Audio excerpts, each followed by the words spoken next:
Awesome. Okay, we are live streaming here at American Graveyard Podcast Live. Welcome to Red or Green Books. I'm your host, Marissa Prada. I'm joined by my esteemed colleagues, Angie Williams, Blitz the Poet, and Rick Spisak is coming in the room as we speak today. Happy 4th of July, 2026. I just realized I had to plug this computer in because uh, we're we're running on like a half battery, which is okay, but then, technology.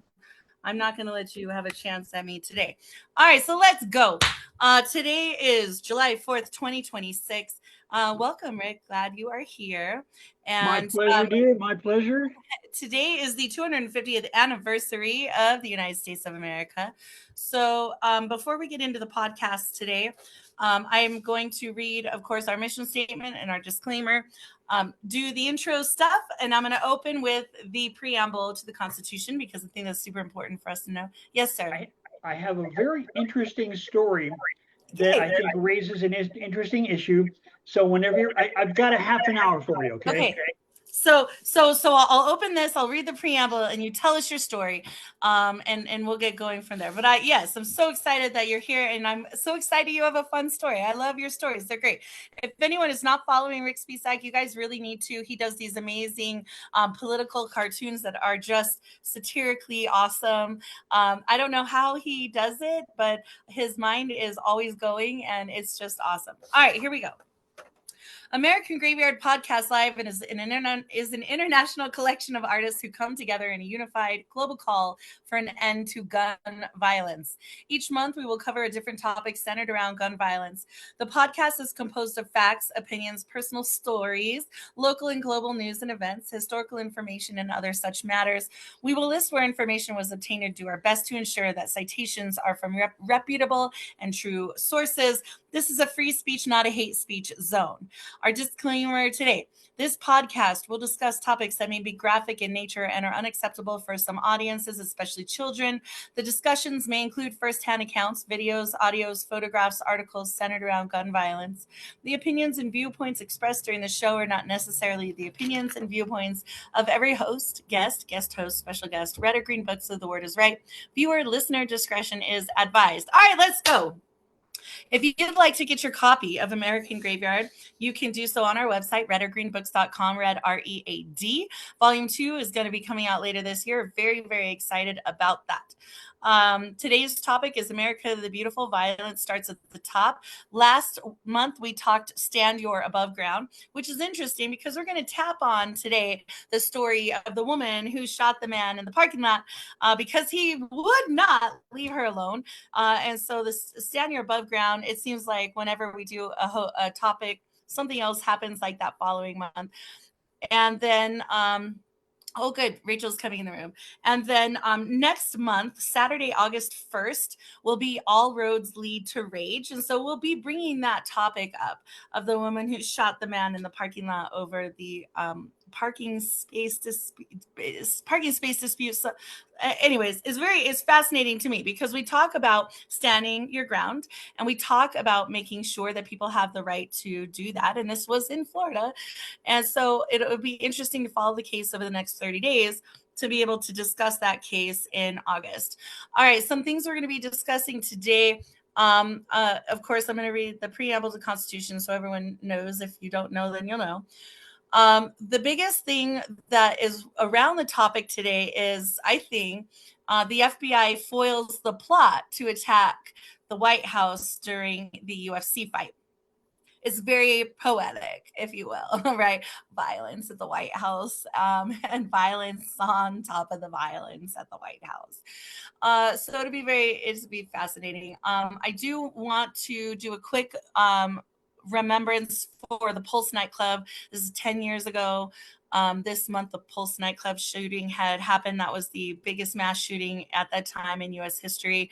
The building has been demolished, and now there is going to be a memorial site there. So there's very interesting reporting on that. Also, locally, well, so I do want to talk about the two police officers who are horseplaying with their guns, and that dash cam and body cam was released, and one officer shot the other officer. So we talk about violence starting at the top.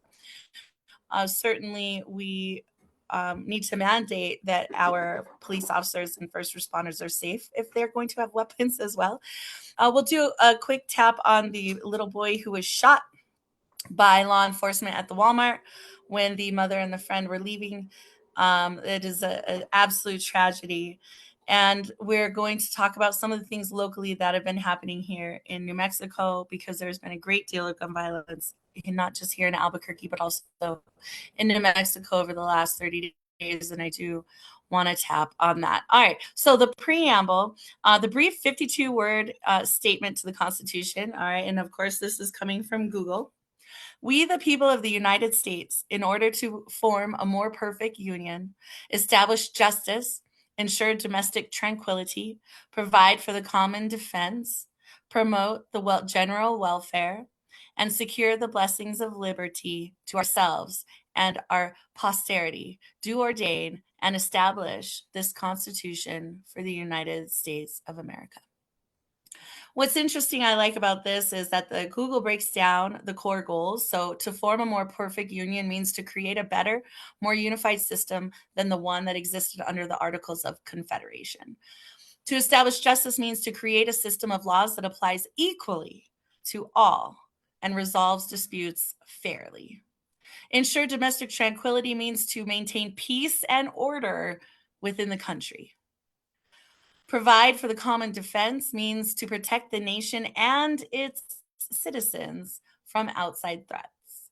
Promote the general welfare to contribute to the well-being and prosperity of the population. Secure the blessings of liberty means to protect the freedoms of current and future generations. And so let's go. Let's get into this today. I was pleasantly surprised by the Supreme Court's ruling, allowing, of course, birthright citizenship, as they should. But I was not happy about the Supreme Court's ruling about other things, including I believe that they ruled that people who use marijuana can have guns, which, there's no judgment here. Okay. We live in a 420 friendly state. There's no judgment here. But I do think that not all the time should certain people be able to have weapons. And I definitely think that if you're not going to be in your right mind, that is definitely not something that should be happening. It should be sort of an acquiesce, if you will, trade for being able to partake. But anyways, that is my only personal opinion. Let's get into this. Let's get into this today. So, Rick, you have a fun story for us. So I want to hear your story, and we'll get into some of the current events and the things that are happening around the country and the world today. You're muted though, sir. Wonderful intro. I want to make sure I got that compliment in there. Oh, You thank know, you. Marissa, and these fine people that come here to help you. It's such an honor to be a small part of this important discussion forum that you bring to the nation month after Thank month after month. Gosh, I wish you didn't have to. Gosh, I wish people had more sense. But you have enough sense, obviously, for what, 300 million plus? So thank you. So, On yeah, behalf of thank you, Rick. I can't do it without you guys, though. on behalf of one of the unarmed, I'm very happy. Okay, I told you I brought you a little bit of interesting news, and the most interesting argument I've heard yet on constitutional grounds for some sensible interpretation of the Second Amendment, as opposed to the all holds no holds barred, anything you want to do, just fantastic, no problem. So here's what I heard. The justices, in their decision, begrudgingly, it seems, to interpret the plain language of the 14th Amendment. And it says this very simply, very directly. It says, all persons born or naturalized in the United States and subject to the jurisdiction thereof are citizens of the United States and of the states where they reside. That's pretty darn plain spoken. I mean, you don't really need, you don't need to be a lawyer to understand all persons born or naturalized. That's pretty straightforward. Now, it seems that there were some dissents, and one of the dissents was saying, well, it was really, and by Clarence Thomas, no less. Well, you see, at the time, it was really because of what was going on at the time, it really relates only to the naturalization of slaves born here. It was really about it doesn't mean that anybody from anywhere. No, that's a liberal interpretation. Well, I heard a wonderful counter argument that I think is worth a little more thought. Somebody rejoined that argument and said, if that's true, if we really need, these people from time to time, they pick their context. Oh, no, in the context of the time, you see. Well, they turned that argument and they said, well, let's think about the Second Amendment in that same context.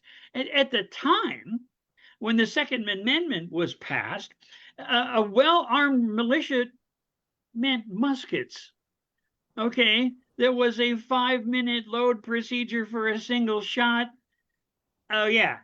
Okay. So if it's true for the 14th, isn't it just as true for the second? Because if that's the case, then maybe we need to really look at, are we really addressing flamethrowers and cannons and Molotov cocktails and automatic weapons when they were really just at the time referring to a single shot musket that took about 3 minutes to reload. So I thought that was the most interesting new argument I've heard about some sensible discussions regarding the Second Amendment.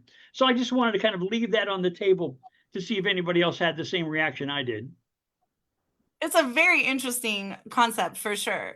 I will say there are like over 30 other countries that have birthright citizenship as well. So currently today, so this is not an archaic, outdated, antiquated philosophy. And especially coming from Clarence Thomas, I think that's a little like whitewashed. Okay, it's absolutely crazy to me to think that people wouldn't deserve to be here if they're born here. It's a nation of immigrants, for crying out loud. Right, we're built on, yes, this entire country was built by immigrants. People wouldn't be fighting so bad to come here to have their babies and risk their lives if we had a way to streamline immigration, and if we had a way to streamline people seeking refugee status and to protect them, and to even to put them through this, right? To put refugees and immigrants even through this sort of process where they're afraid, is incredibly traumatic. I mean, we're traumatizing generations of families again in America. And so, they need to have some sort of way to know they're here. This is their home. They're not going anywhere. They're protected. They'll get the resources they need. Then they're not going anywhere. If you can't give that to your population that has come here because they have nowhere else to go, it's deeply and profoundly traumatizing. Anyways, but that's an immigration podcast. Let's start that podcast. Angie. Yes. You unmuted. I figured you're gonna chime in. Me personally, I wonder about Clarence Thomas sometime, but I wonder about him sometimes because sometimes his philosophies are a little off to me. But in the beginning, we have the Statue of Liberty that says, "Bring me all your sick and laden," and all of these types. But then, when you get them all here, you don't want them here. And if I remember correctly, Trump's grandfather, I think it is an immigrant. His family is immigrant. So his wife. that's what I was just going to say. And I don't get it. how are you going to make a law that excludes you? When you make a law, that's blanket. I'm sorry, just because you're an imitation president does not mean you get a free pass. Number one. Number two, I think it's the Geneva Convention. I'm not sure. Rick, you can help me out on that one. That's where we're supposed to, we have no choice in taking in refugees if they are if their life's in danger. Like you're running So, from and here's what they said, like you have to be present on US soil in order to seek refugee status, right? And right. so if you're at the border trying to get in, or you're in your own consulate in wherever, that you have to be present on US soil in order to seek that refugee status. So if they can prevent folks from crossing the border, then they can prevent folks from seeking They refugees. might as well stop doing that because the Rio Grande is so long. The Rio And then there Grande are so is many. empty right now. My river is empty. It's dry. You can walk over it right now. I mean, Another point, just to follow up on that on American soil nonsense. Technically speaking, in international law, an embassy, the embassy grounds, uh-huh. is American Mm-hmm. soil. So, Mm-hmm. these guys, they are straining at gnats to try to find some way of excluding brown and black people. They are just so hell bent on their racism. It is so embarrassing for a country that's really tried to do better in a lot of ways for some of us. But You it know, is just such an um, insult. And to make turn this hammer into a bludgeon, I want to raise the other part. There are people in foreign lands who have worked with us, who have gone with our yeah, soldiers to help invade their own countries. And And when we we abandoned leave, them. we've promised them that we'll help them, we'll save them, we'll bring them here. I know human beings who worked with American military overseas in the process of when we were invading their country, for their own good. And they were promised that they could come here. They've come here. They brought their families, moved across continents and oceans, and now we're going to throw them out. It is so brutal. It is so criminal. It's it really is such an embarrassment you to know, civilization. um, Trump had been over there to China. Now, I don't know what he did to piss the president off, but his See? statement was, yeah, yeah, show up. His statement was, and this was before Trump even left. He goes, the United States is a failing country. And he's right. As long as we keep the mindset that we have, and I don't know what idiot thought it was okay, but marijuana, they keep going, is not a drug. They keep going, it's a plant. Well, opioids is not a drug if that's the case. Point. Poppy seeds. You can get poppy seeds. And for them to say it's okay, well, I guess it makes sense because they thought it was okay to carry guns in a bar where you're drinking. Most people, when they smoke weed, they drink. So I don't understand how we're trying to fight crime when you're giving us weapons to commit crime. So they Well, only fight. it's totally, yeah. Sorry, Rick, go ahead. I was just going to say they only want to fight certain crimes. If you brutalize I a can work police with that. officer at the behest of Trump, that's no crime at all. In fact, we'll give you money. And I really, to circle back and kind of summarize the immigration crisis, I think a lot of this was an exploitation of a population that had nowhere else to go and nothing else to do and no other choices.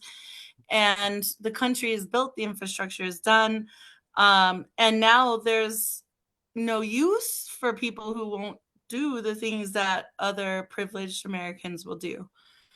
And so, why house them? Why feed them? Why give them medical care? Why give them education? Why create space for them if they're not going to do the things you want them to do? It seems to be the philosophy. There's no use anymore for the manpower, if you will, behind Yeah. a population that's ignorant and poor and has no other choice. But remember now, for whatever reason, oh, I know why, they didn't want to pay us. We've outsourced 90% of our stuff. Yeah. Oh But yeah. the people that we want to put out, if we don't, they don't have to have money. Their country can still get pissed about the way we do things, and they can cut us out. China is the one place that can cut us in half. And China goes, well, we're about Taiwan. That's all of our computer stuff. China has already been doing cyber war because they infiltrated the White House emails. So I don't know why we trying to put everybody out. We need everybody in that we can get. Yeah. It's such a deep conversation, and it's such a dynamic issue. When we talk about our relationship with other countries, especially around immigration. But I want to circle us back to the gun issues. I want to go ahead, and so I'm going to just read, right, every 30 days. I mean, not necessarily 30 days, but from podcast to podcast, I keep an ongoing list of things that are happening in the US and in the world. So since the last podcast, this is all the gun violence that's happened. June 6th, multiple people shot near a festival in Ohio, authorities say. At least 12 people were shot in a festival in Toledo. Then you have video shows chaos after shooting in Fort Worth neighborhood. This was a shooting, and it's pertinent. And Blitz brought this to me. I was hoping he would still be here. Blitz brought this to me because the neighborhood that got shot up was the same neighborhood the poets were staying in when we were in Fort Worth for the poetry show in December. Then, of course, you have the officer shoots colleague in horseplay incident out of Pasadena. We're going to watch that video. Absolutely stunningly stupid. 10 years, the Pulse nightclub being remembered, the museum that's being erected after the 49 people lost their lives. 2 injured in South Carolina mall shooting. Multiple downtown Albuquerque shootings. I mean, there's been so much gun violence in Albuquerque over the last 30 days or so since the last podcast. Surprise, Arizona, 2 men are dead after a shooting involving police officers. Another one, police investigate overnight homicide in downtown Albuquerque. I'm just reading headlines right now because there's so many. Delaware hospital shooting. There was a shooting at the hospital in Delaware. I mean, this is where you go to get healed, right? Child fatally shot by police, plot to attack White House, UFC event foiled. We're going to go over that. The APD arrested a teenager for shooting in Old Town back in March. Say the guns involved from that shooting are linked to others around town. So they pulled this guy off the street who was shot. Many people here locally. Another one, shooting sends tourists running in Times Square. So after the NBA Finals, of course, the New York Knicks. Congratulations, New York Knicks! That was an awesome series, by the way. The New York Knicks returned to New York City, and they had their parade. But of course, we can't have. This is why we can't have nice things. People start shooting during that. Angie sent me this 6 dead, 30 hurt in Chicago weekend shootings, right? 12 shot after SUV pulls up and opens fire on a crowd in Chicago. It's absolutely bananas. I know poets who live in Chicago. And then it was reported after that recent shootings in Chicago have led to at least 38 injured and 7 dead. Prompting Donald Trump to renew his call for a military intervention to the city. That's not the answer, Mr. President. All right. Yeah, there's a lot. Montreal shooting. There was a shooting in Montreal. Canadians don't have a lot of quote unquote violence, right? So when it happens to them, it's like horrific, right? Because they're not used to it like we are. So when it does happen in Canada, those are things to take note of. Of course, parking lot dispute ends in fatal shooting. We're going to really dive into that next month. And then I have this very interesting one, which I'm going to just show you now.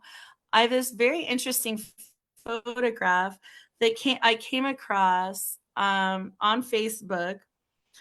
It is, come on, I clicked the button. I'm trying to share the screen or the tab or whatever. I think this is it.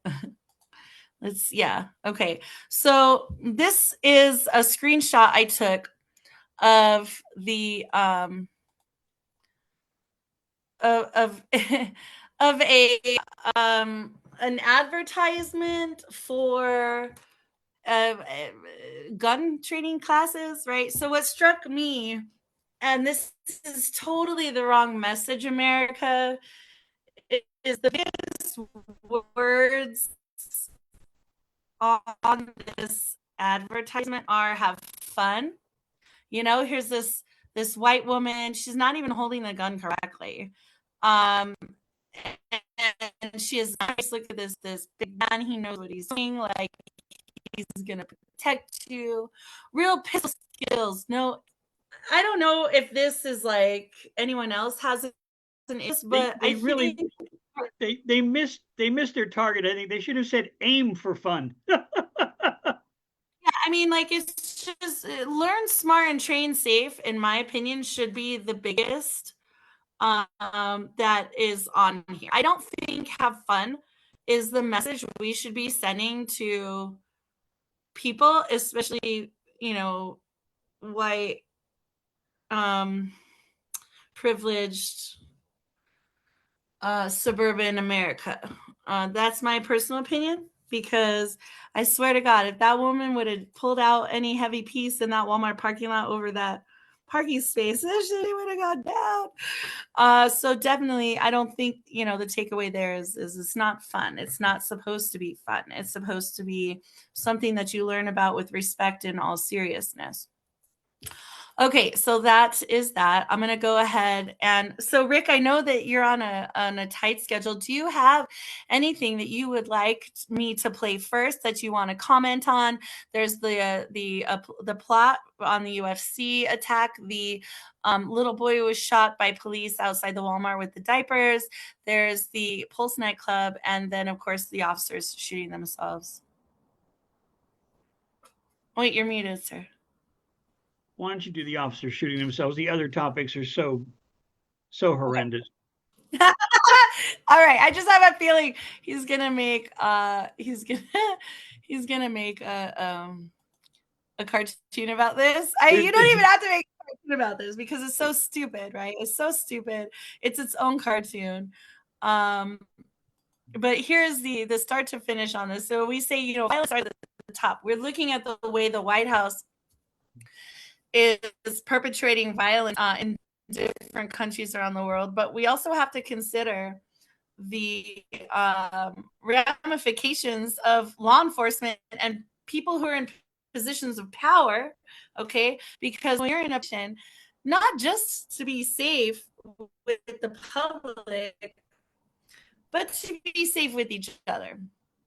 And this did not happen. So this is the news report from NBC Nightly News. Here we go. This is on YouTube.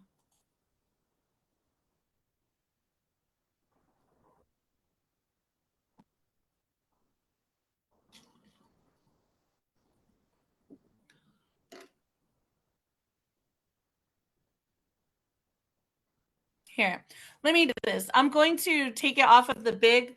I'm going to keep it nice and small. On one side. I'm going to keep it small. I'm not going to share the whole screen, and hopefully that will make it a little easier to see.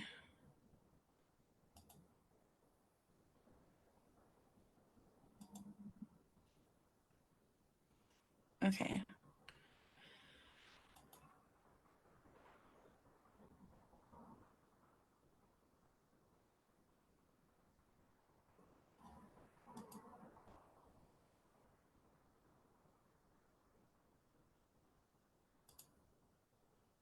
Okay, here we go. Let's see if this works. All right, sorry, y'all. The bandwidth is not great right now. Could be 4th of July. All right, here we go.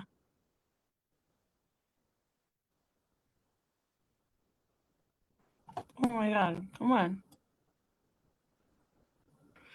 Oh my gosh. Well, please.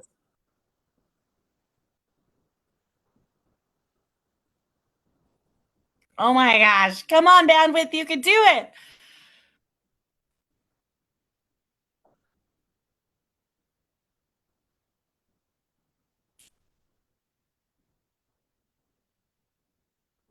Oh my God. This is like unreal. Oh my God. Pause. Pause. No. Because this is so ridiculous that this really needs to be streamed without these little digital interruptions. So I'm going to try again here. Come on, computer.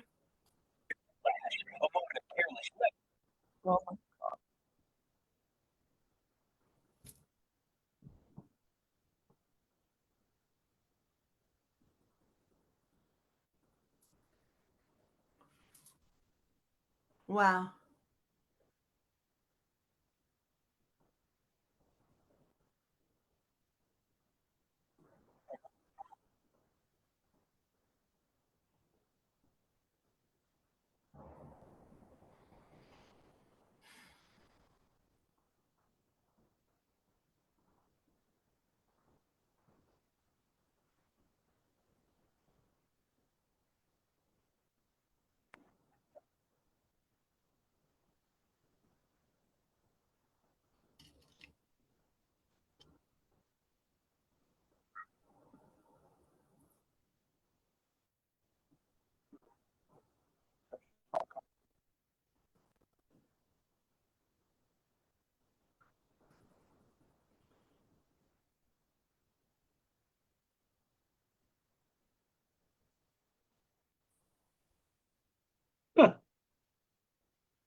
But the This is so annoying. And somebody gave. Anyways, so you guys get the point, right? I'm having issues today. I was I just don't going to know, say, but this is ridiculous. If it does, someone at the police department gave the press the go phrase ahead, Rick. horseplay.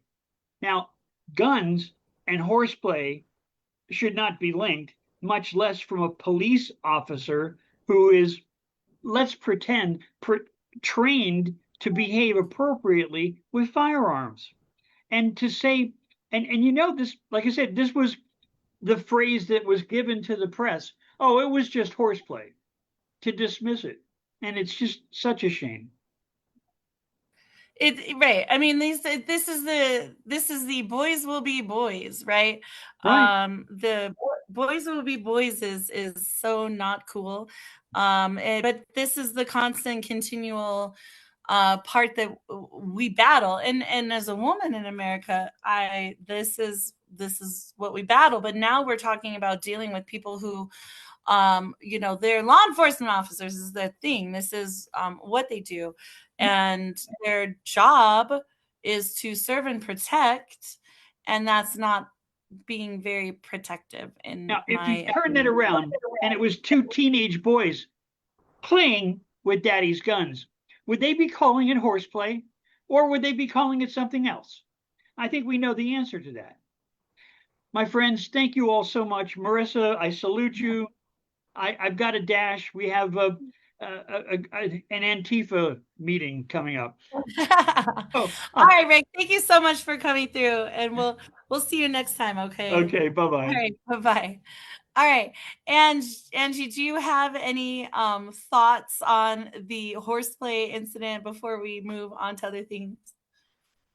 If I saw a horse playing with a gun, I'd run, okay? That is not horseplay. Yeah. If it's their job to protect and serve me and they can't protect and serve themselves, what's going to happen to us? Me personally, I really don't think it was an accident because everybody knows you don't play with the safety off, and you can't just click it off like that. I don't think it was an accident. I think it was an intentional accident. I don't know. Because I think, yeah, I think it was reflex. I think it was probably his reflex, like you draw and fire. But the thing is with law enforcement, like you still have, like if it's in a standard issue law enforcement weapon, it's usually going to be a 9 millimeter. And the 9 millimeter, you have to put a certain amount of force on that trigger yeah, to that's what I'm saying. discharge That's the reason the I don't weapon. get why is how is horseplay. That you can't play like that. Yeah, the only thing I can think of was that his brain turned off and the reflexes kicked in, draw, click, pull. The whole firing mechanism, like when you draw your weapon, and I'm just playing devil's advocate here. I'm not a law enforcement officer. I haven't gone through law enforcement training, but I would think that with the training that they go under, that it's in a motion where if you pull your weapon, you're removing the safety and you're ready to fire. And I am thinking that his reflexes just drew, clicked off the safety, and fired the weapon almost seamless. It seemed very seamless. It seemed like second nature, like it was just like a just a response um that his body just did. And I think that that's very dangerous, because when you have law enforcement who are firing indiscriminately, and they're not being able to engage the brain first, it's like you shoot first, ask questions later. I think that that is a terrible philosophy. We've seen a lot of incidences in Albuquerque where that has happened, and people didn't need to die. Certainly that officer is lucky to be alive, the one who got shot. um but Neither I one don't of them should be on the force after that. None of them should be on the force. But the thing is like, when you saw the video of the officer pulling his weapon, who was on the outside of the car, he pulled his weapon and pointed it at the officer in the car. I felt a visceral response, right? I felt a visceral threat in my body watching the video. And I wonder if that was part of it for the officer who shot, if he had that instinctive like gun reflex. Either way, if law enforcement cannot engage their mind and their brain and be able to make decisions moment to moment and be able to change, de-escalate, or neutralize their threat, it's incredibly dangerous.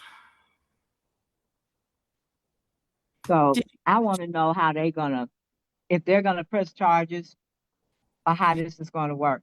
I think the officer who shot through the vehicle, I think he's on leave or he's been terminated from the department. The other officer, I don't know. I haven't looked for updates on this case. I just think it's interesting, right? The violence is within. If you can't even keep your own your own crew safe, how are you to protect and serve the community, right? And this is again just another depreciation of the public's trust in law enforcement. All right, and that will lead to the shooting of this child that happened outside the Walmart, and we'll get into that, and then we'll talk real quick about the Pulse nightclub, and then I want to finish up today with talking about the attack. I mean, we don't. Well, okay, we can tap on. Let's see if my bandwidth will let me do it. So this is this is on YouTube. This is WREG News Channel 3. This is from 2 weeks ago. It's titled "Family Attorney Calls on Police to Release Footage from Fatal Shooting." This is where the mom and the mom's friend had the 1-year-old son, and they were in Walmart, and they were leaving Walmart. Police received a call that someone was shoplifting diapers. The mom and the baby were not accused of shoplifting diapers. I don't know if they knew who was accused of shoplifting diapers. But anyways, these women were in their vehicle. Law enforcement shows up. You can, if you have too much privilege, America, you can't possibly imagine this, but um, there's a lot of distrust amongst communities of color with law enforcement. And so the last thing these women want to do is get out of the car and be handled by a bunch of white men with a badge and a gun. And so if you can't get behind that philosophy that they're afraid, then you really need to go back to the beginning of this show, this whole entire program, and watch it all the way through. All right, here we go. I'm going to play this part. I might not play all of it. We'll see. And then we'll go into the Pulse nightclub. First at 5 on your news leader, there are calls for the release of police body cam footage and surveillance video from Walmart after 1-year-old Cohen Wiley was shot and killed by an officer. Good evening and thank you for joining us. I'm Stephanie Skurlock. Greg is off tonight. WREG's Raven Copeland joins us live from Senatobia tonight. And Raven, tell us what you've heard from one of the attorneys in the case. Well, Stephanie, attorney Van Turner says there's a need for transparency, and he believes video evidence from Sunday can answer a lot of questions. Today, he also spoke about the policy changes he'd like to see within the Senatobia Police Department. 4 days after 1-year-old Cohen Wiley was shot to death by a police officer in Senatobia, questions remain over what exactly happened in this Walmart parking lot Sunday. The Mississippi Bureau of Investigation, who's handling the case, says Senatobia police were responding to a shoplifting call and saw 2 women and a child leave the store and get into a car. According to MBI, officers say they attempted to stop the car several times, but the driver allegedly refused and drove towards an officer, which resulted in the shots being fired. And there are, of course, the shoplifting allegations surrounding this. So what is your response to people who say, well, she shouldn't have brought a baby to the site of a crime scene? One, the baby nor the baby's mother were accused of any shoplifting. 2, a shoplifting is not an allegation that should result in the death of a 1-year-old child. There are protocols and there are procedures which should have been followed. This isn't the first time there have been calls for policy changes within the Senatobia Police Department, following interactions between Senatobia residents and police. In May of last year, your news leader reported on an incident that involved a woman who said officers pulled out a taser and tackled and arrested her over an alleged illegal handicap parking spot at Walmart. After George Floyd and Tyree Nichols, there was an 8 can't wait advocacy effort that indicated that officers should try to de-escalate. They should not shoot into moving cars. They should not use chokeholds. We want the implementation of those factors down in Senatobia and in Tate County and in Mississippi. As calls for transparency continue in this case,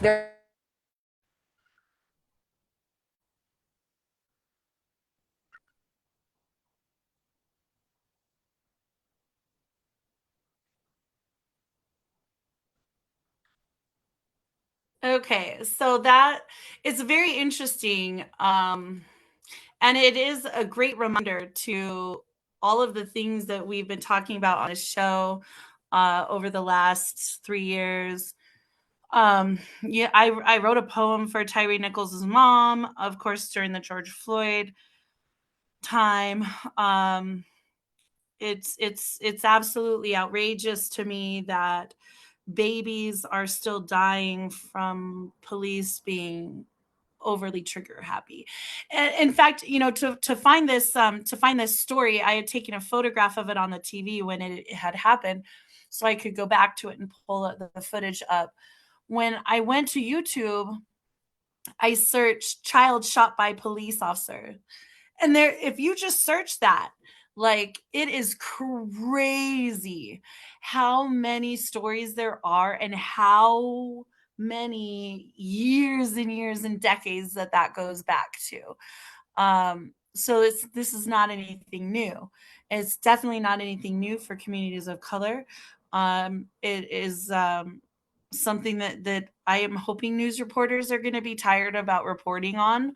I am definitely exhausted as a mom having to report more and more and more on the show that children are dying from gun violence. That was the whole purpose of the podcast, is to bring about awareness and advocate for an end to gun violence.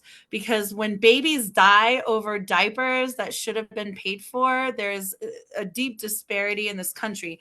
And if you think it's okay for a 1-year-old baby to die from a gunshot wound because it was from a police officer, because the mother was black, because they were stealing diapers, there's something fundamentally fucking wrong with you. And I will tell you right now, they were never accused of stealing diapers. So, and they were not found guilty of stealing diapers. This was totally a fanatical assumption by law enforcement. Fanatical assumption by law enforcement. So they should have absolutely let him go, or de-escalate the situation, or figure something else out. Right? You can get a plate number, you can go investigate, you can go do other things. When you start shooting into moving vehicles, it becomes an issue. I mean, Jalen Walker was shot 46 times, right? We know that law enforcement, once they start, they won't stop necessarily. So how do we stop that, right? How does that? Anyways, Angie. You know, in England, and I know England has crime like we do. Everybody has crime. But for the majority of them, they don't carry guns. Right. I don't think that method would work here. But it's because they have a totally different respect for the law than we do. We don't, that freedom of speech, the Constitution gives us too many freedoms that we really don't need. Back then, people didn't think like we do now. We have too many ways to get around the system. And from the video showed more than one policeman. Oh yeah. Okay. And you're gonna the play out is going to be whether it was a black cop or white cop that shot her, that in that car. You don't ever shoot in a car because you don't know who you're gonna hit. And now, if that policeman has any conscience, every time he closes his eyes, he's gonna see that baby. He should. He's going to end up, and if that doesn't bother him, he needs to be off the force because he's not human. He does not need to be around humans. But it's easy. So this is what we talk about. It's easy when you devalue a population of people, right? Especially communities of color. When you wear a badge and you carry a gun and you're able to devalue a population and make them subhuman, it is easier to kill them, right? This is what we've said. We've always said this on the podcast, that this is the mentality behind not just police brutality, but the systemic racism in America. So whether this human being, you would hope he carries that with him for the rest of his life. I can only imagine the cries of the mother. Can you imagine what it was like to hold your baby while they're dying and bleeding to death in your arms, and you're the police officer who fired the bullet that did that? And did that not affect you? You have to remember, what goes around comes around. Now, if that person does not have a conscience, you can bet you karma is waiting. He's going to understand what that feels like. I've lost a child, so I know how that feels. And I would hate to be on that other end when karma comes back to him. Because if that was stupid. I'm sorry. And then you have to also remember, we have a president who's racist. So, and he makes it okay. Well, and it's so he makes it okay. He makes it okay. Absolutely. I mean, we looked at moving into, what happened at the White House. How horrible is it, number one, that you have a fighting arena on the White House grounds, right? for those who don't understand, the White House is the people's house. The people of the United States of America own the White House, the grounds, the property. It belongs to the people. It does not belong to the president. Okay. And so everything that happens to the White House grounds, including the demolishment of the East Wing and all this other crap, all those things really need to be approved by Congress. They need to be approved by the people. And the funds that go into doing those things have to be approved as well. And so none of those things happen, right? Because this administration just glosses over the rules. Decided to host the UFC fight. And I don't even want to mention certain people's podcasts because they have way too much power as it is, and it is leaking. It's leaking like toxic brain-eating amoeba nonsense into people's minds. But there's a lot happening here that is nothing to do with politics and everything to do with money. But to have violence at the White House is unprecedented. It reminded me of the Romans, right? The Colosseum, the gladiators who were actually slaves fighting for the freedom, to be pitting humans against humans. And I will step back and say, like, I love kickboxing. I enjoy watching UFC fights from time to time. Would I be a UFC fighter? No. Would I put money on a UFC fight? No. Would I support it in any kind of way, like financially? No. Would I let my children watch it? I don't think so. At least not until they understand what it is, and then they can make their own choice. We live in New Mexico. There's a lot of MMA fighters here. So there's culture of fighting. I think that when you're doing it from a martial arts standpoint, that is different than doing it from an entertainment standpoint. So violence at the White House, violence starts at the top, and we'll get into that. Because you're right, Angie, it's like he's allowing violence to be okay. We look at what he did to Venezuela, and even though you liberated Venezuela, we know really it was for oil and gas. We look at the invasion in Iran, same thing. It's just if Iran was supposed to be a decoy so that we wouldn't think about Epstein, and it has not done that. It's only I don't put know. more I, looking I on. don't know if that's the case. I mean, there's too much happening to distract. No one thinks about the Epstein shit anymore, which is really tragic because I think about Virginia Giuffre, and her plight, and of course, as a survivor of sexual violence, we will never stop. And I'm in my own personal battles right now, fighting for justice on my personal front.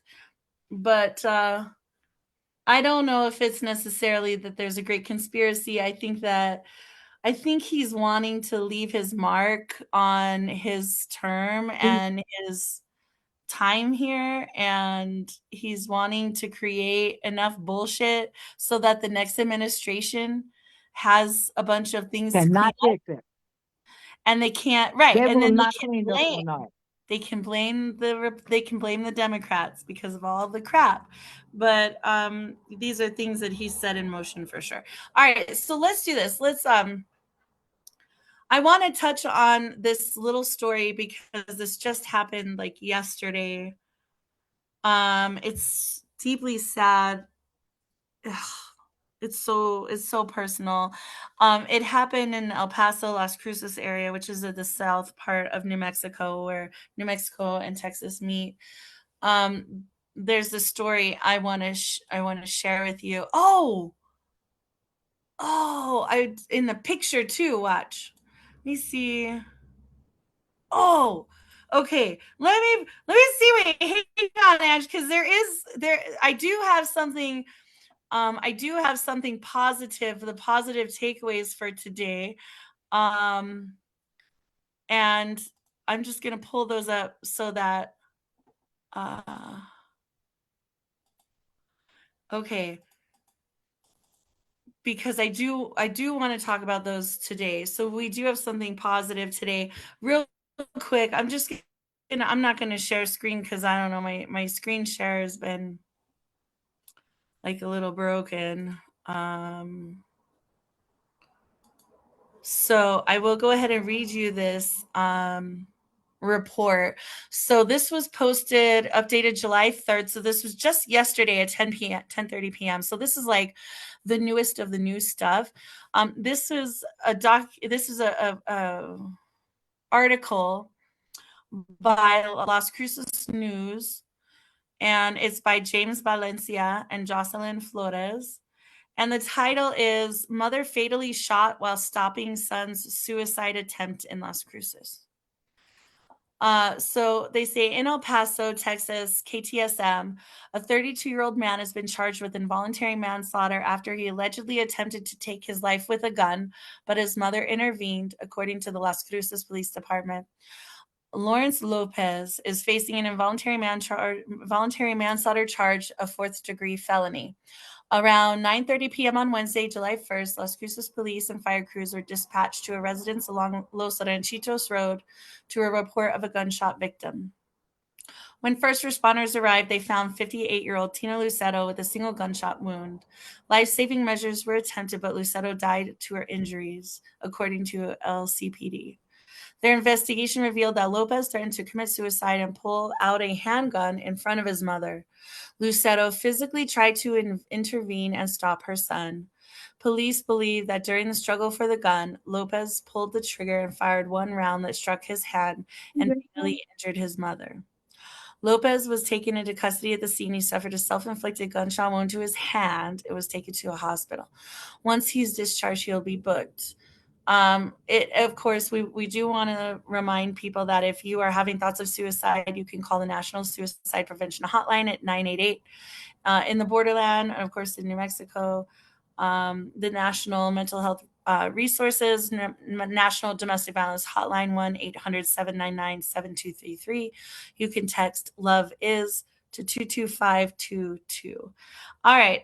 So that's a story that has happened most recently.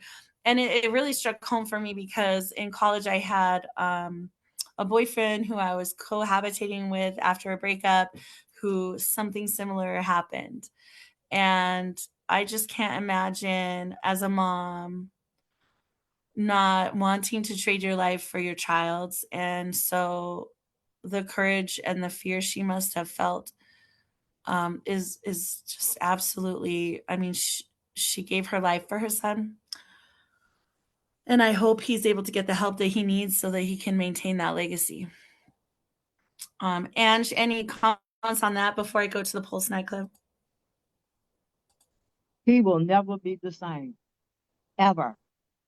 He generally, when you go to commit suicide, there's something mental going on with you already that you just can't cope anymore. The fact that he shot his mom, he's never going to be the same. So they might as well not even charge him because he's going to live his own prison for the rest of his life. Well, I think it's important to charge him because he needs an intervention. He needs help, right? He needs time and space and a place to get that kind of help. And I think that if he shot through his hand and it struck his mom, his hand will always carry a scar or an injury that will always remind him of that. And all we can do is hope and pray that those reminders stay current in the minds of those who survive us, right? All Yeah, right. I feel sorry for him and his mom because he was already fighting demons. Now he's fighting double demons. Yeah, the guilt and shame that's going to come along with that is going to be compounded for sure. But certainly, as a mom, there's nothing I wouldn't do for my children, and I would absolutely lay down my life for theirs. So I understand where she was coming from. I just think And my thoughts and prayers go out to her and the family. It's just such devastating loss for everyone, for all of the stories that we're talking about. Every show, it's just, yeah, it's just sometimes seems super insurmountable. But we keep coming back every month. We're going to keep coming back, talk about this. All right, let's go. Remembering the Pulse shooting victims. This is a huge thing to remember. And oh, wait, that's the, oh yeah, okay, here we go. Let me press play. Today marking 10 years since one of the deadliest shootings in U.S. history, the Pulse nightclub massacre in Orlando. It happened just before 2 a.m. when a gunman opened fire inside the nightclub. According to the FBI, 49 people were killed and 58 others were hurt. Flags were lowered to half-staff today in honor of those lives. Arnett Gutierrez spent the day at Pulse Memorial events in Orlando today. She joins us live now from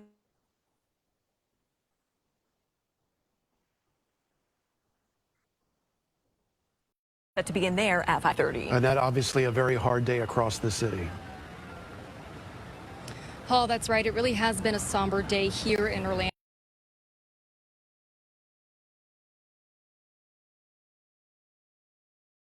That tragic night 10 years ago. And in about 30 minutes, city leaders will be hosting their remembrance ceremony. You can already see some people walking in, waiting. They have opened the doors and just several people are walking in. And earlier today, the Mexican consulate held their own ceremony.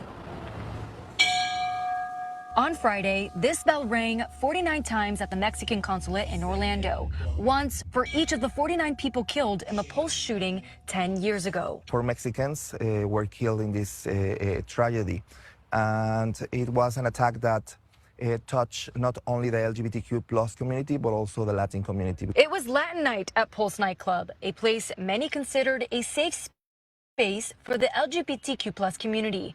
Today, dozens gathered to mourn and remember the victims. It was really horrible. I remember getting a call from my mom letting me know that our friend had been at Pulse. Samuel Vilches Santiago's friend, Simone Carrillo, died that night, a moment that left a mark for him and on the Orlando community. And it was really unconscionable to see how hatred had taken so many beautiful souls and so many beautiful lives from us. 10 years ago, the massacre was considered to be one of the deadliest mass shootings in the country. And now, this memorial stands not only to honor the lives lost, but also as a reminder of Orlando's resilience. We've always been a great town, but to see how everyone came together afterwards and to see the love that was given and how it opened the LGBTQ community, it's been amazing. Alice Williams has returned to the Pulse Memorial every June 12th since the massacre. She says as a member of the LGBTQ plus community, she refuses to let hate define the story. Love will. I want them to be remembered as people who were heroes in their own way. Santiago says now carrying their legacy forward requires action. Action means making sure that we're fighting against hatred, discrimination, and that we're creating a world that is more inclusive for all. And again, the doors just opened for this remembrance ceremony that the city leaders are hosting. Somebody actually just gave me this heart. It is a rainbow heart to remember and remind people that love conquers hatred. Live in Orlando.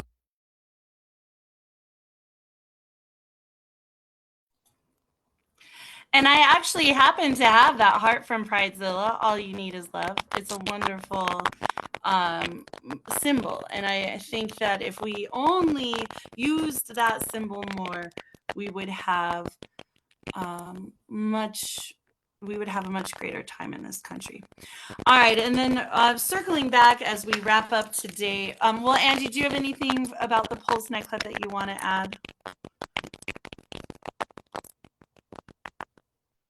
Okay, so the big theme, the big topic for this month is America the Beautiful. Violence starts at the top, and I think it's really important to point out that there was a big attack. So it was reported that the FBI foiled. They came in and they're superheroes now, right? Because men have to be able to pat themselves on the back when they solve problems or diffuse threats. And so certainly I think that was happening. If what's reported is true and all of this is happening, we are in a lot of trouble. And so, and my roommate's coming home. So I'm going to mute myself, share screen, and share this with you guys. This is from NBC News Now. And this is FBI foils plot to attack White House during UFC event. And this is on YouTube. Here we go. This White House celebration, a UFC fight to mark the nation's 250th birthday, the alleged target for a disturbing, potentially deadly conspiracy. Foiled by federal agents who say they arrested 5 suspects in Ohio, Missouri, California, and Nebraska, but more remain at large. It was an active plot, and it's ongoing. Officials say the suspects coordinated on TikTok and various encrypted chats. Their twisted plan, officials say, would fly drones with explosives over the event to force the crowd to evacuate. And then snipers would fire as the high-value targets fled, including the president, billionaire guests, and a list of Republican lawmakers whom one suspect said took contributions from AIPAC, the American lobbying group that advocates for Israel. That's a terrorist plot. That's not a few guys doing crazy stuff. That is a coordinated, planned terrorist plot. 19-year-old Tyson Proper of Ohio is among those arrested and charged with federal conspiracy and attempted murder. According to a criminal complaint, Proper's mother alerted police, concerned that her son quit his job and spent $3,000 of his graduation money to buy weapons and gear, including this rifle painted with an American flag, while posting anti-Semitic comments on Facebook. Another suspect, 32-year-old married father of 5 Daniel Eskridge of Missouri, posted a photo of his tactical gear and wrote, "When it's go time, I'll have to leave them behind in hopes I can return with a brighter future for them." The motivation? Tyson Proper told authorities this attack was designed to jumpstart a revolution in the United States. Kelly joins us now. Kelly, the search for suspects is still ongoing tonight? That's right. A dozen FBI field offices and U.S. Secret Service have been working this case, and they're in pursuit of 9 other potential suspects who have been identified as being involved with this group, while a dozen others are known only by usernames, not their true identities. This case is open and active, Tom. We thank you for watching, and remember, stay up.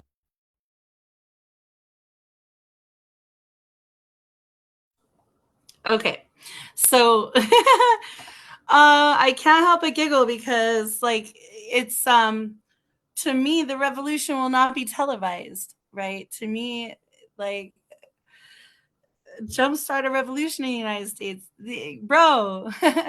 The revolution has been going on, and you're just on the wrong side of it. To me, they always say that he looks so innocent. He looks so nice. He was just a regular guy. When you're talking about serial killers, right? You're talking about like total lunatics and crazy people. They look just like the person next door. And this was a 19-year-old kid who just graduated high school, who had a job. He quit his job, took $3,000 from his graduation money, buy weapons and gear. And then you have this 32-year-old married father of 5. 5! He's got 5 kids. And he's willing to take the lives of other people. You cannot combat that. There's nothing you can do, right? If you have someone who's willing to trade their life for another's, there's no way to combat that. So, Angie, what are your thoughts on this?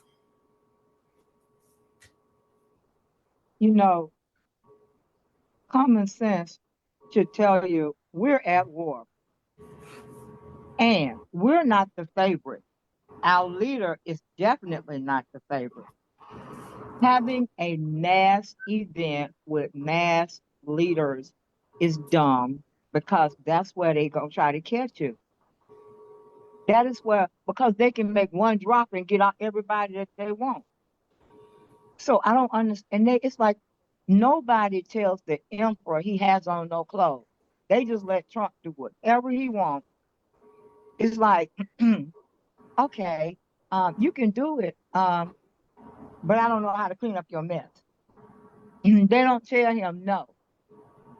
I mean, I guess if you're making 6 figures, other people's lives don't really count. But right here, just like when he was supposedly shot that first time, that that bullet that should have took his ear off just grazed it. Somebody else got killed in the process. And it's like it never ends. Every time you turn around, somebody's after him and somebody else get hurt.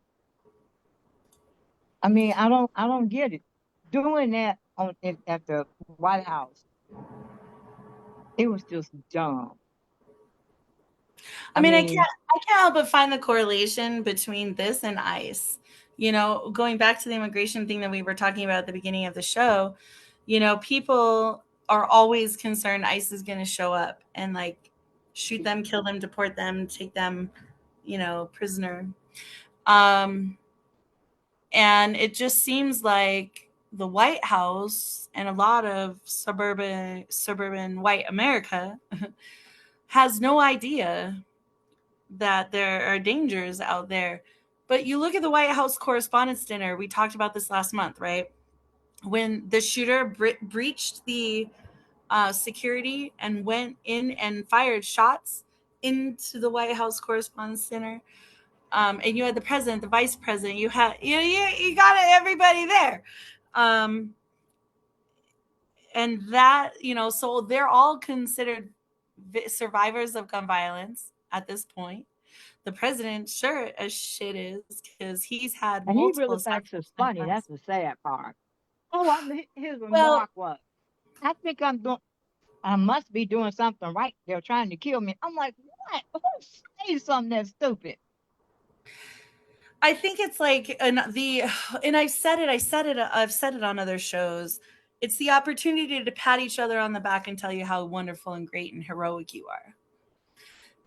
I don't think that gun violence and these instances should be opportunities for men to be patted on the back and told how wonderful they are because they stopped it, foiled it, intervened, whatever.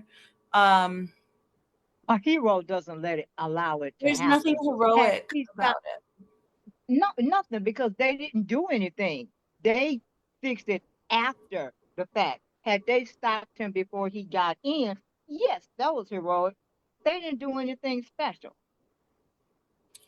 at all. I'm deeply concerned of the mentality of so this is a 19-year-old person, okay? Newtown, the shooting at Newtown happened when this person was like 4 or 5. This person could have been one of the students who was killed in Newtown. And now he's 19 years old.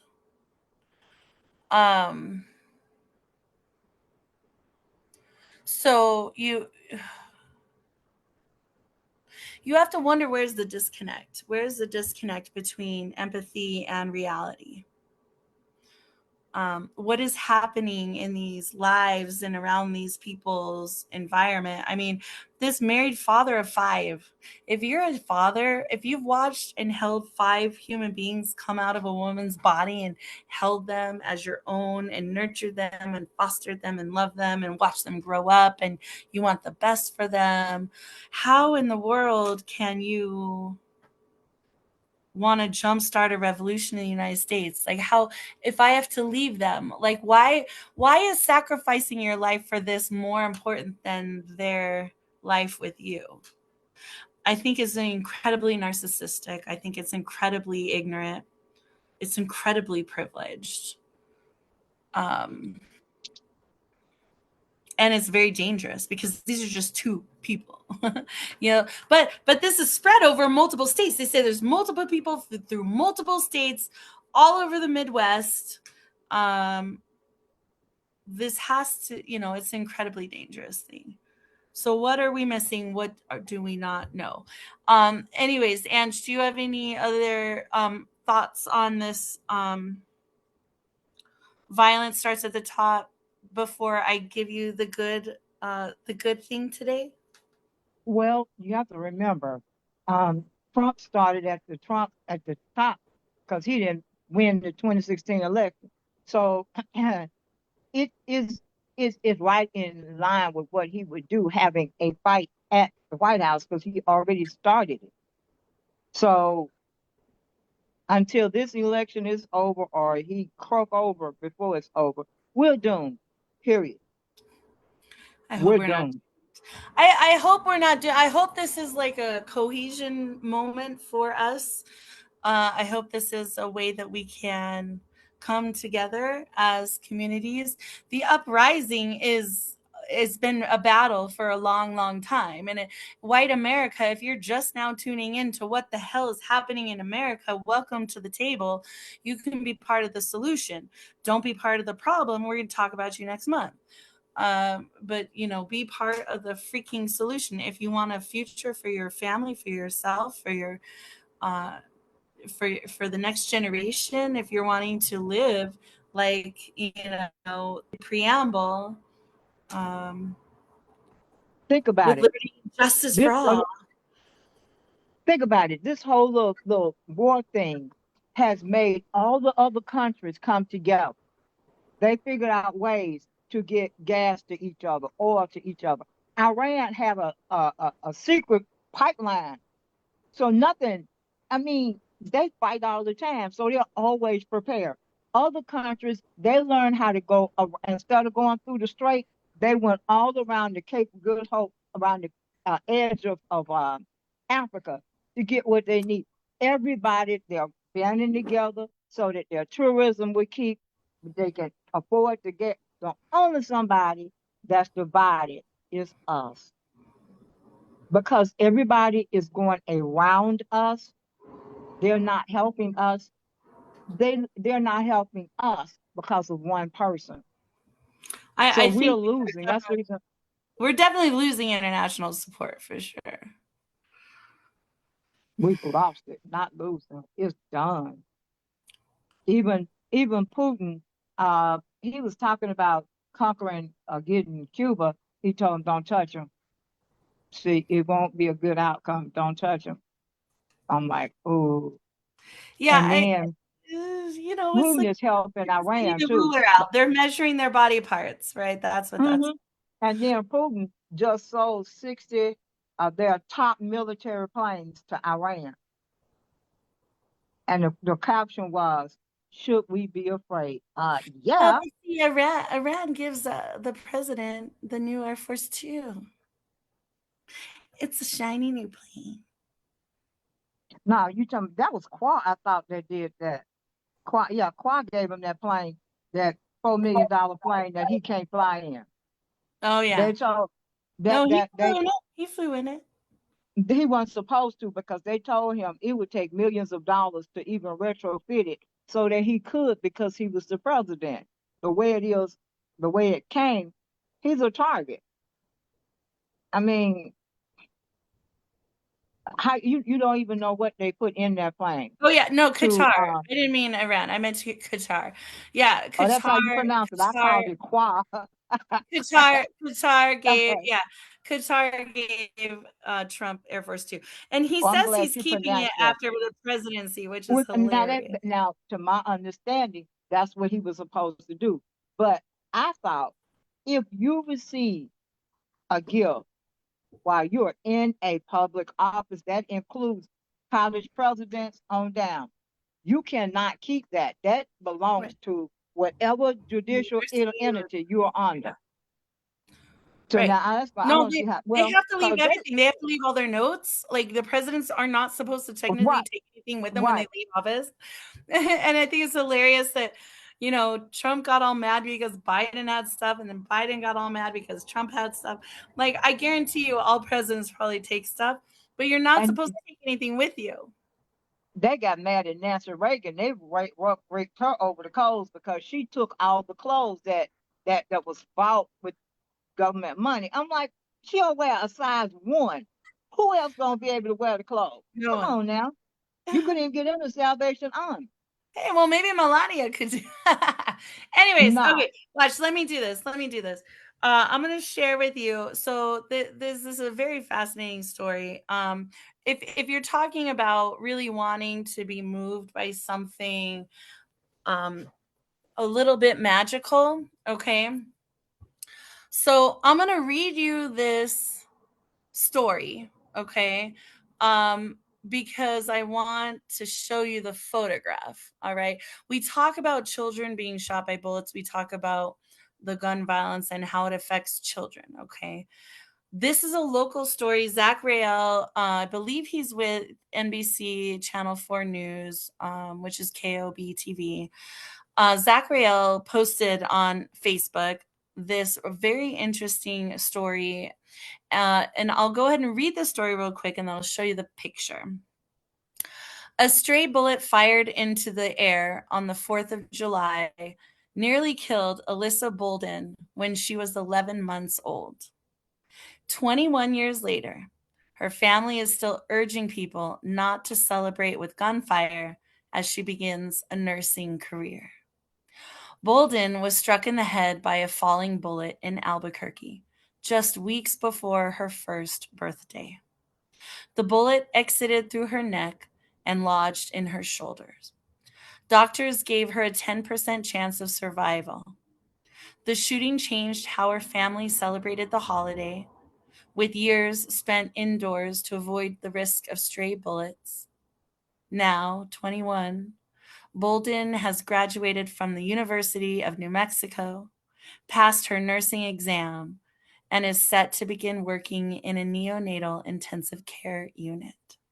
Her family hopes her story will discourage people from firing guns into the air, warning that a single shot can have lifelong consequences. Law enforcement says celebratory gunfire can lead to criminal negligence charges.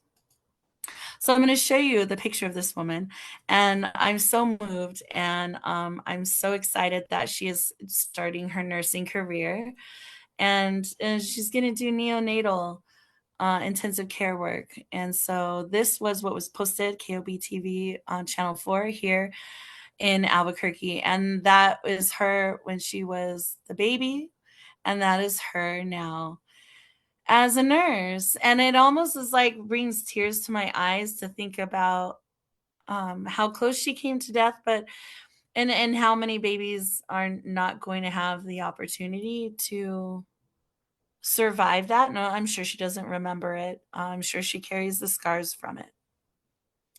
But if anything, I hope that this moves everyone watching today or listening to this podcast to please be responsible with your guns, be responsible on 4th of July. Please do not discharge firearms. They do land somewhere. And regardless of the hands you've been dealt or the things that have happened to you, what is it Carl Jung said? You are not the things that have happened to you. You are the result of your choices or something like that. And so, yeah, so that is the positive thing for today. Ange, would you like to do a poem? I know I have a poem that I Yes. pulled up that I would love to This hear your work. this poem is part of it's a contest, and you're supposed to tell what 4th of July means to you.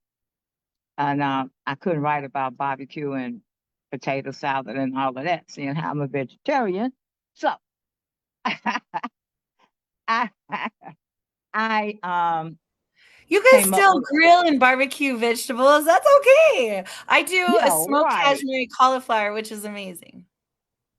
I have to think about that one. I just choose not to mess with it. Um, this one I thought about. There's two sides to freedom, and the title of this is Two Freedoms from Juneteenth to July 4th. No fireworks like the sky, no anthem to sing, let freedom ring. Freedom for one is not freedom for all.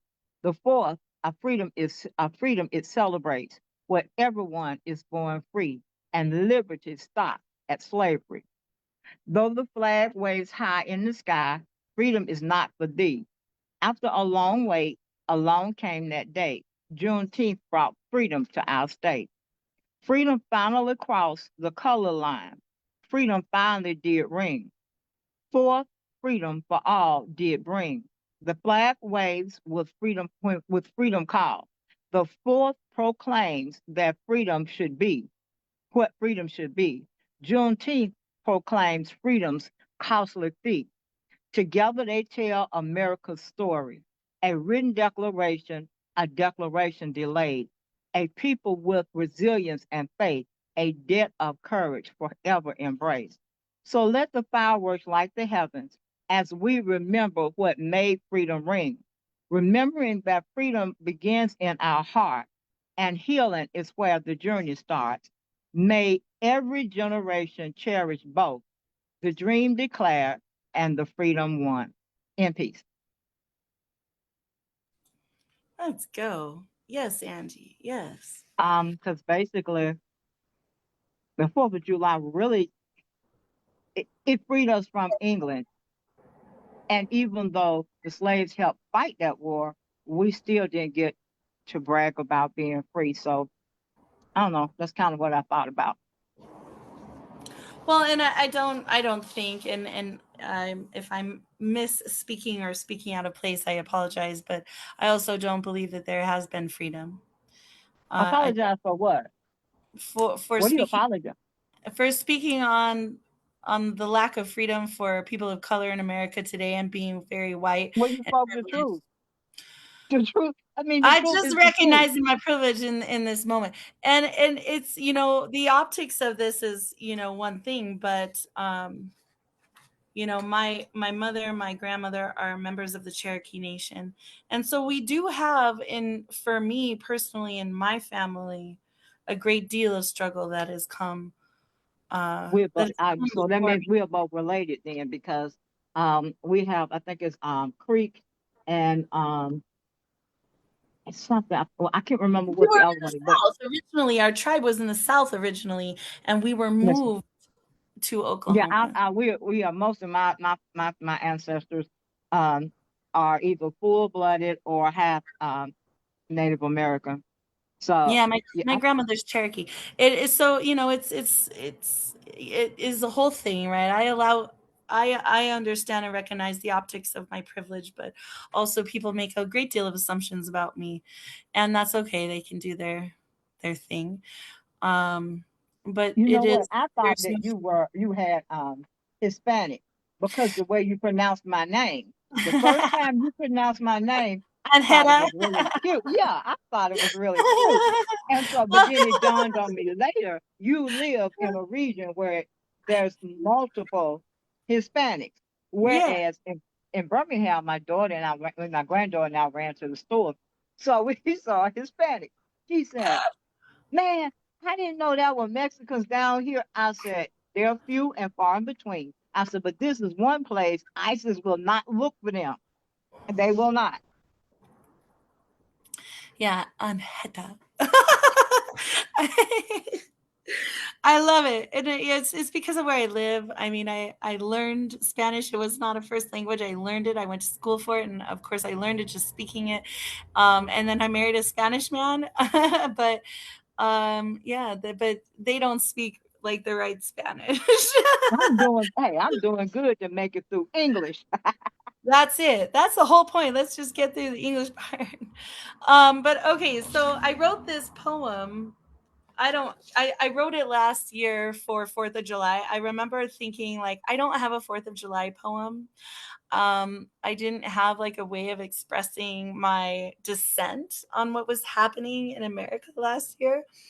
And even though I want, like I come from a family also that has served in the military, that has served this country for their lifetimes. And so part of my family is very patriotic, and I am very patriotic for them because I've seen their sacrifice. I've seen their service to this country, to this nation, to our safety and our security. But then also on the flip side, I've seen the total lack of safety and the ineptitude of our government to help the people who I also care about. And so it's very difficult, and I feel very torn between those two parts of what make up me. And so I was reading this Mark Twain quote. And so I named this poem Mark and Oscar for Mark Twain and Oscar Wilde. Patriotism is supporting your country all of the time and your government when it deserves it. says Mark Twain. So many people I loved and have loved fought and died for this country, for the freedom to write these words, speak these words, fight this fight, because I still don't feel at all like a patriot. My elementary school was named Mark Twain. It's where I learned sign language and learned that travel is fatal to prejudice, bigotry, and narrow mindedness. But no one told me about my options for patriotism. That patriotism is supporting your country all of the time, but your government when it deserves it. Because it doesn't deserve my support, or yours, or anyone's. Because the vicious have made a virtue of patriotism, and Oscar Wilde must be turning in the grave, wondering why we are still talking about this shit. We have many flags folded behind glass.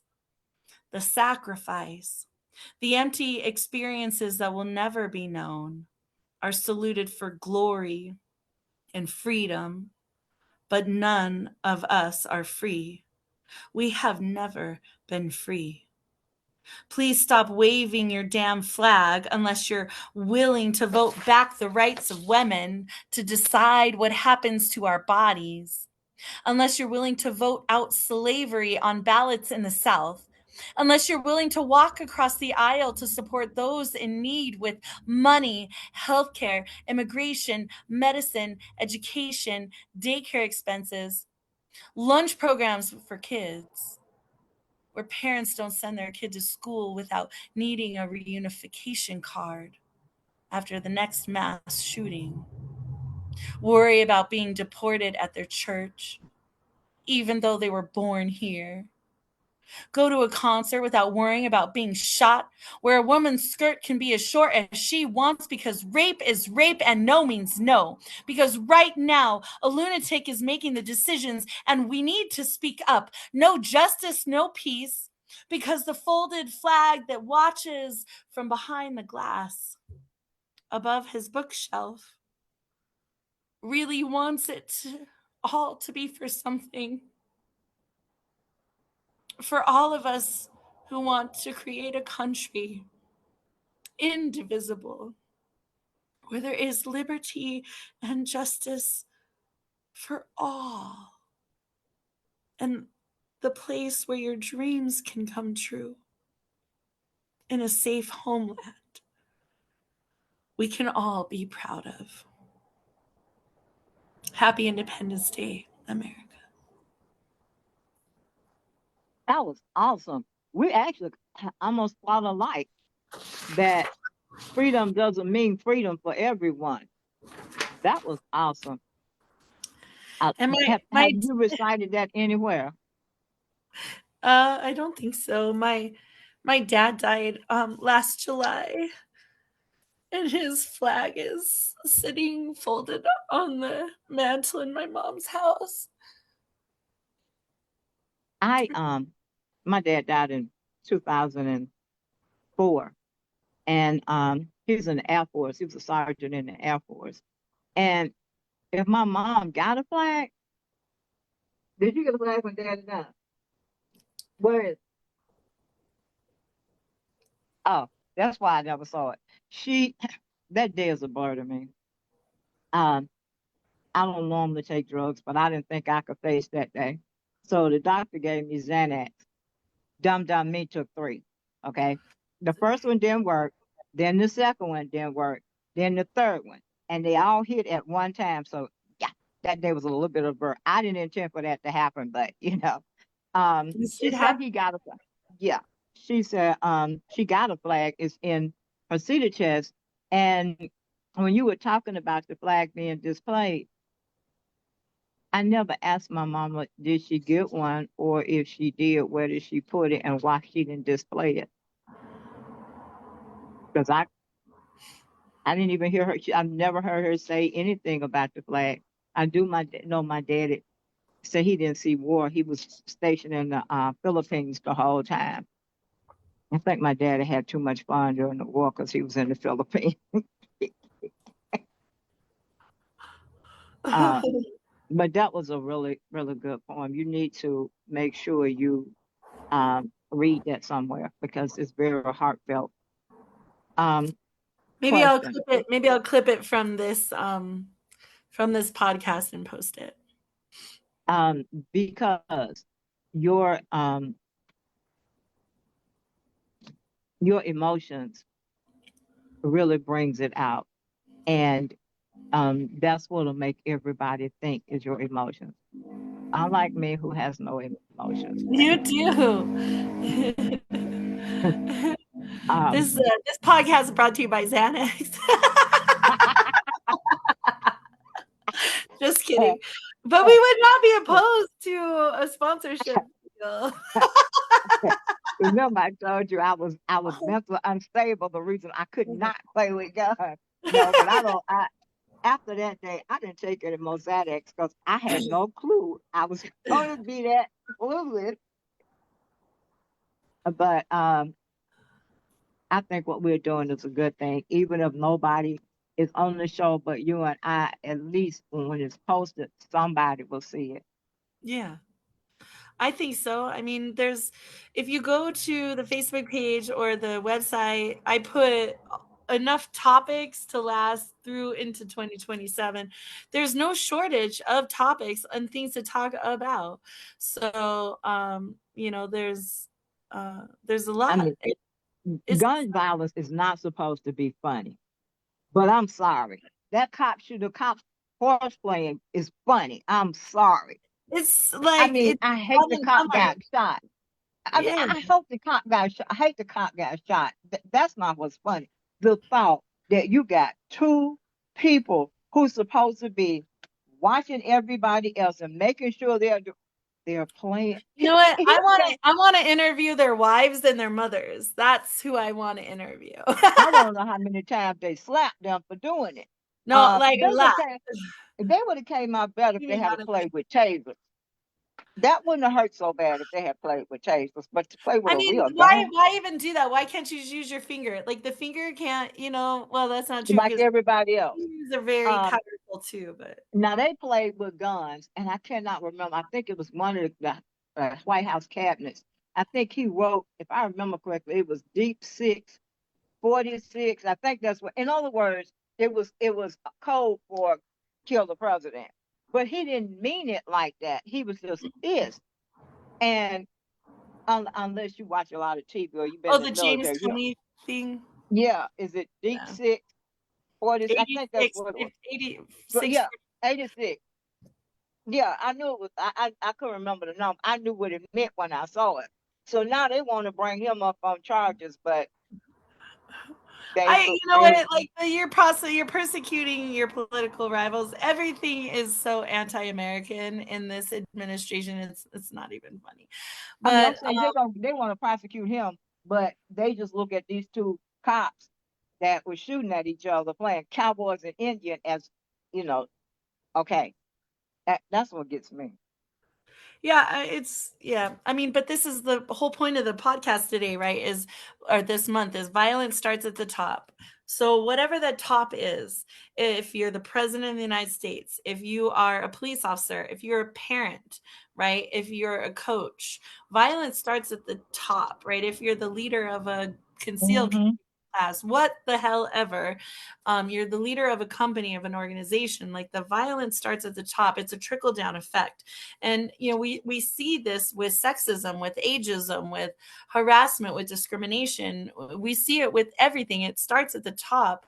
Whatever culturally is going to happen within a community, within an organization, within a country, it's going to start from the top down. And so it would be very easy to do a 360 and change all of this if they wanted to. And I'm surprised after so many assassination attempts and with so much violence around the White House that has not been the case. It is surprising to me that gun violence is not being taken more seriously. It's like it's like I continue to always go back to the tobacco lobby, right? The tobacco lobby was so strong and the sale of cigarettes was so strong. that it took forever for a Surgeon General to begin putting warnings on labels of products. But even now, cigarettes, and I only know this because my respiratory, I'm studying, I'm studying for respiratory therapy and other things. And this was an incredible thing that we wrapped up. Lung cancer amounts for more deaths than any other cancer in the United States. There are at least 60 carcinogens that are in smoking that can cause cancer. And we still don't have cigarettes banned in this country. And then the other thing that was interesting to me was, and this is like totally off the cuff,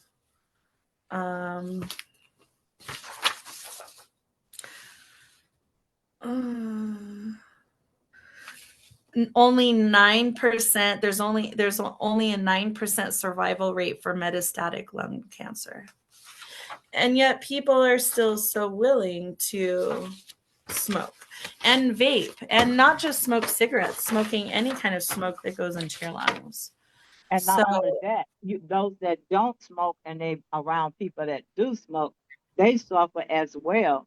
And if you don't get Secondhand smoke cancer, is just as dangerous. Yes.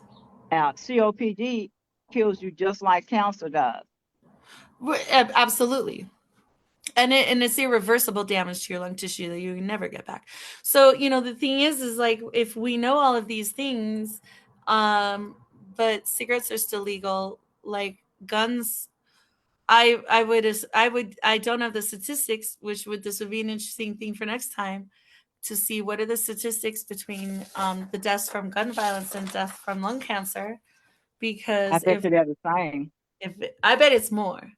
I bet the deaths from gun violence are more than the deaths from lung cancer. So, because if you're looking at 1 in 10 people diagnosed with metastatic, if 1 in 10 people diagnosed with lung cancer are going to die from a metastatic cancer. So this is only 1 in 10 are going to survive. 9 out of 10 are going to die. It's crazy. It's like it's a total death sentence. But still people can't help. And vaping is the same thing, right? Because you're still putting things into your body that are foreign toxins. They have fungus, bacteria, viruses, endospores, all kinds of nasty things. Why is this still being allowed? And it's, at the end of the day, it's because of money. So that's a TED Talk. That is a different podcast. But if we can't even get cigarettes banned, how the hell are we going to get gun? And we're not anti-gun, we're anti-gun violence. But if we can't even get like a cap on cigarettes, how the hell can we get a cap on guns? I don't know. But I do know that more babies are going to be shot by police. I do know that when we come back next month, we're going to have more things to talk about. I do know that we're going to know more about if that woman was charged in the parking lot dispute for shooting. And we'll know what happened to that police that shot that baby.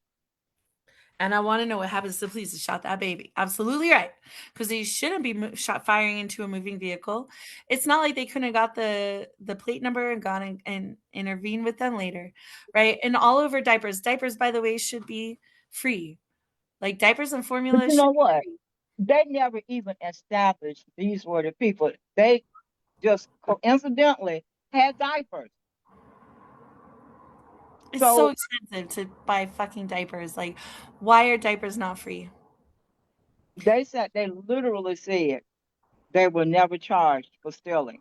The police didn't stop to see if these are the right people. They saw them with a kid. They didn't know. They weren't even accused of doing anything. They weren't even, so to blindly shoot into, and can't say they were using the vehicle. They were trying to leave the area because there was police activity, which is their right to leave. And 9 times out of 10, they didn't even realize it was them they was looking for because they knew they hadn't done anything. Yeah, and if you don't understand, again, why communities of color are apprehensive about staying around law enforcement situations, go back to the beginning of this podcast, the entire series, and watch it from the beginning. shed some privilege. White America, I'm talking to you. All right. Anyways, so next month is Saturday, August 1st. Let's kick off the fall. It is All Roads Lead to Rage. We will be talking about the shooting. We're also going to be talking about the shooting of Lily Garcia. She was a child, a toddler who was shot and killed in a road rage incident many years ago here in Albuquerque. And since Lily's death, there have been multiple other road rage incidences. And so the death of children, is it making a difference? Is it not making a difference? And what do we do to protect ourselves, protect our kids, protect our family when we are in the vehicle? And then calling on law enforcement, of course, to de-escalate, use less lethal force, and not shoot into moving vehicles. Because we shouldn't be burying Police like shooting. that is a lot of it, right? And if you go back and watch the podcast, The Brutality of Protect and Serve, we're bringing it back in 2027 because it is such a hot button topic. We are going to be continuing that discussion and holding our lawmakers and our law enforcement accountable for their actions. Anything you want to plug, Miss Angie? Nope, I'm good. It was good to have you. It was good to hear your voice, and I'll see you in July. Okay. Happy No, you 4th see of me in July, August. everyone. I mean, You said July. I'll see you in August. All All right, right. y'all. Happy Independence Day, America. Happy 25th anniversary for whatever that means to all of you. Because we won't be here to see, at least probably we won't be here to see the 300th anniversary because we're too old. But I do hope that we're able to see some changes and that our next generation and our children's children will be able to celebrate again. My In a mom is way. 94. My mom's 94 and she's getting to see 250. Yeah, Oh, I love that. My grandma's turning 96 this year. that's cool. That's very It's cool. really Now, cool. you should ask your mom. Ask your mom if she would want to live to 94 or not, if she could do it over again. Because I don't know. Now I can answer that one. She would want to do it over again if she Yeah? could have my daddy there. Now, as long as my daddy was there, she would stay 2,000 years. Oh, I love that. Yeah. That's a really long time to stay alive. Yeah. My grandmother was 97 when she died in 2007. Her mom was 96 when she died. I was 9. And it was Oh, really wow. cool knowing that I knew someone that was born in like 1878. It was really cool. That is really cool. And the perspective, right? You should talk to your mom sometime and see what her opinions are about the topics. And we could do like my mom says section or something. Like what her advice is or her wisdom is on the topic because you're talking about someone who's lived through, Yes. a century almost of BS And and changes. lots of changes. Yeah. That would be fascinating. She should record her stories. You should have her record her stories, and you can put them into like a memoir or something. We'll be talking sometimes, and then she'll tell me a piece of history that she was a part of. I'm like, you never talked about that. But you know what? To them, it's nothing special. Right. It is nothing special to them. And then they dare you not to tell anybody. Right. Well, those are important pieces of history, especially her history, which is of course your history.